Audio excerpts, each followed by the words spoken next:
நான் உனக்கு கொடுக்கிற தண்ணீர் நீ குடிப்பாய் என்றால் உனக்கு இனி தாகமே உண்டாகாது. ஹல்லேலூயா.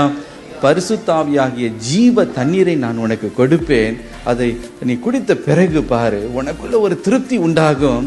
அதற்கு பிறகு நீயே யோசிப்ப, இந்த வீணான காரியங்களுக்காக நான் ஓடுனேன், இந்த வீணான காரியங்களுக்காக என் பணத்தை நான் செலவழித்தேன், இந்த வீணான காரியங்களுக்காக நான் இவ்வளோ பிரயாசப்பட்டேன், இந்த வீணான காரியங்களுக்காக மனசுல துக்கப்பட்டு காயப்பட்டு படாத பாடலாம் நான் வேதனையை அனுபவித்தேன்.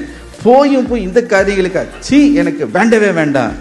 எனக்குள்ள ஒரு திருப்தி, கர்த்தர் எனக்குள்ள இருக்கிறார், எனக்குள்ள ஒரு திருப்தி உண்டாயிருச்சு. தேவாதி தேவன் எனக்குள்ள வாசம் பண்ணுகிறார், அவர் எனக்குள்ள ஜீவிக்கிறார், அது எனக்கு போதும், அவர் எனக்கு போதும் என்று சொல்லத்தக்கதான ஒரு உள்ளான திருப்தி அவளுக்குள்ளே வந்து விட்டது. ஹல்லேலூயா.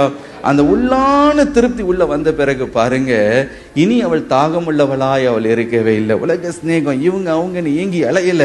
தனக்குள்ளே ஒரு திருப்தி, கர்த்தர் எனக்கு போதும், அவரை நான் பெற்றிருக்கிறேன், ஆவியானவர் எனக்குள்ளே இருக்கிறார் என்று. எனக்கு பிரியமானவர்களே, ஆகவேதான் இயேசு சொன்னார், திருப்தி செய்யாத அப்பத்திற்காகவும் உங்களை திருப்திப்படுத்தாத காரியங்களுக்காகவும் பணத்தையும் பிரயாசத்தையும் ஏன் நீங்கள் செலவழிக்கிறீர்கள்? நான் உங்களை திருப்தியாக்க உண்மை உள்ள தேவனாய் இருக்கிறேன். ஹல்லேலூயா.